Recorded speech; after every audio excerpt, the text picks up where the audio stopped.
Siya yung nag-assist sa atin para kumuha ng bagong Aerox V3 Glaze Blue, no? Tama yung Glaze Blue. Kapag gusto nyo ng mga motor, lalo na yung mga bagong variant ng mga motor natin, meron tayong Yamaha, Honda, Suzuki. For sure sa akin na to. Yan. Welcome Aerox.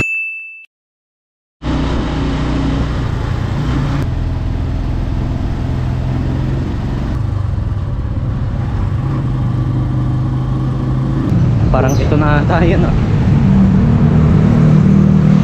Ito na ata. So tara, pasok tayo sa loob. Yung mga units pa sila dito na NMAX, TechMax. Meron sila XMAX, R7, R3. Then mga sniper meron din sila dito. Tsaka MTO3. Mga snipers, MIUI.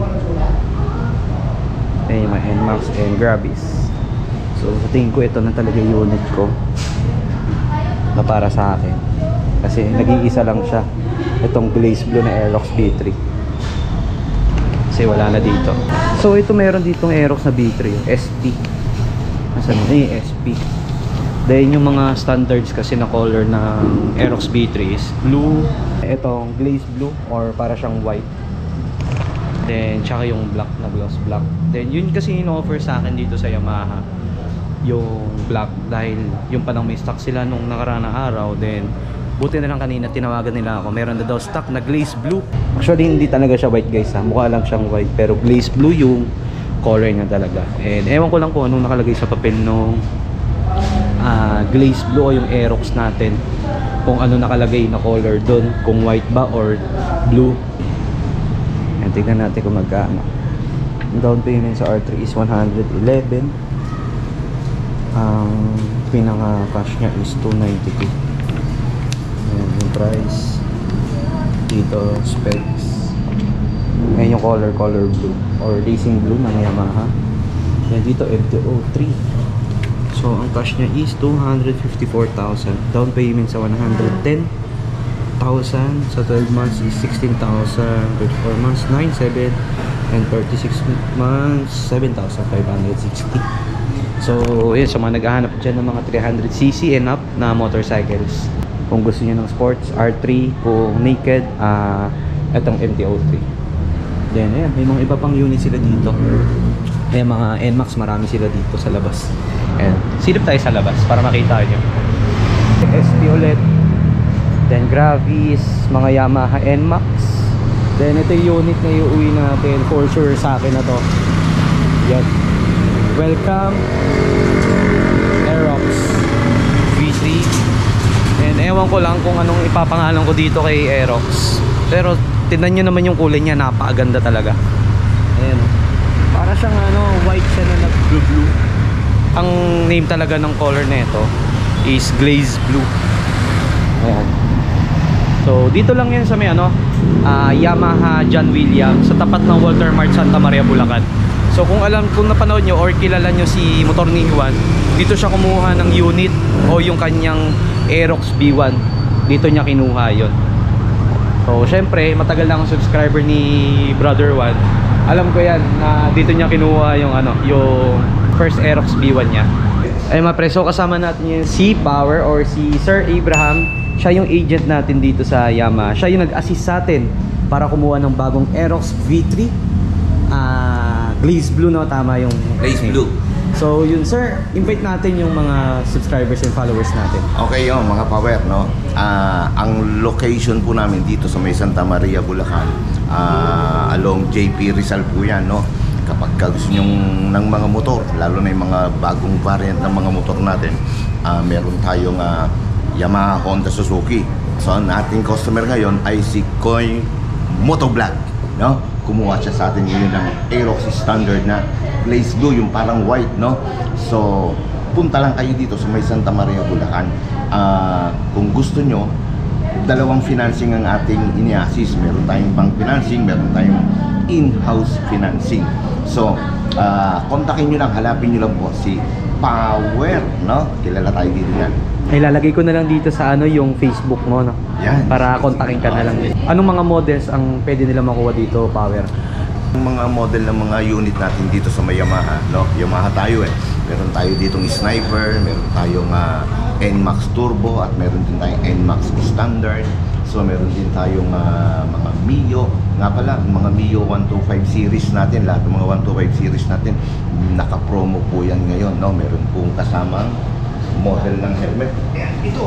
Yun, Maganda. ang ganda. Nagkakahalaga ito ng 4,000 mahigit, kung daw nagkakamali, no? Sa mga 125 series po natin yan, no? At syempre may libreng kape yan, de joke. So, bukod dyan, meron din tayo dito ng mga model ng yung Aerox Standard na yan, yung V3, tatlong kulay meron yan. Meron tayong kulay blue, meron tayong black, at yun nga, yung pinakamabenta ay yung glaze blue na yan, yung kulay white na yan. Oo nga, Power. Parang 3 days ako naghintay bago magkaroon ng stock dito. Oo. Kasi mabenta talaga yung kulay na yan, no? Napakabenta. Actually, kung mag-a-apply man kayo, pwede kayong maghintay. Apply na muna kayo, pwede kayong maghintay. As soon as possible, may dumarating naman na unit. Siguro mga 1 linggo, pero hindi natin masabi.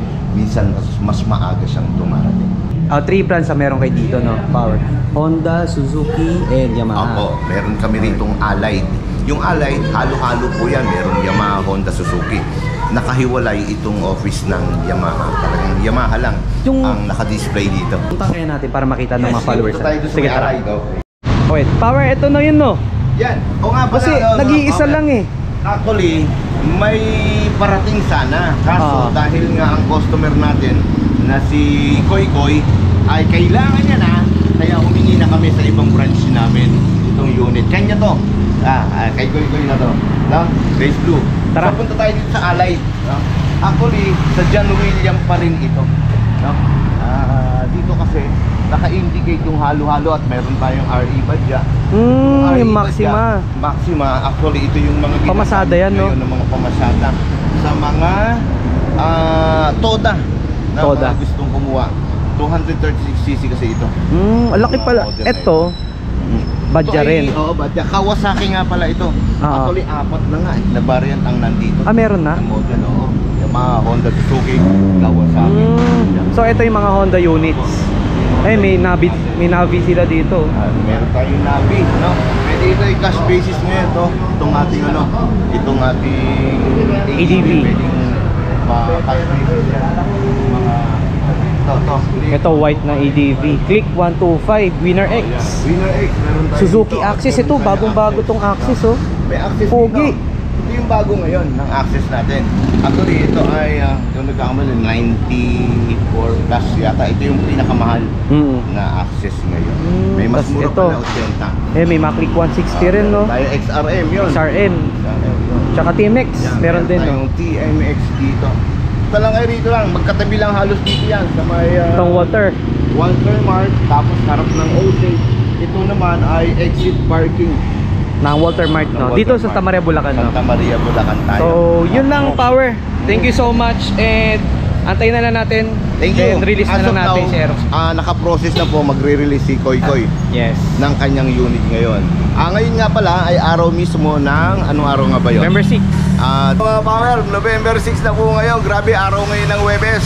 So maya-maya lang, magpo-process na kami ng papeles ni Koy Koy Motovlog. Let's go! Go!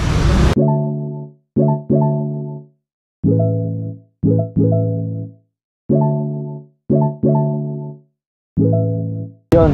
Alright, so nandito na yung ating bagong Aerox V3. And si Sir Abraham o si Power yung nag-assist sa Power, atin dito. ang hanapin ninyo. Siyempre si Power yan. I-assist kayo ni Power, no? Kukuha kayo ng mga ano. Pinapa-priority agad. Tignan nyo ngayon, nakuha ko na yung gusto kong Aerox na kulay. Actually kasi si John William, ang sabi sa akin, yung black daw ang available ngayon. Then, buti na lang meron ng stock na dito sila nakuha. Pagkas di mali. Nga po. 0 kilometer. Thank you Lord. Ayun, thank you so much din sa syempre sa parents ko, nag-assist sa akin. Syempre, tinulungan ako para makakuha na itong Aerox D3. Thank thank you Lord. After 4 years and 11 months, nakapag-upgrade na rin ako ng motor. At isa rin sa pangarap ko na motor, itong Aerox B3. Isa rin sa pangarap ko na itong Aerox. Eh, nasaktuhan natin na syempre bago yung Aerox na nakuha natin.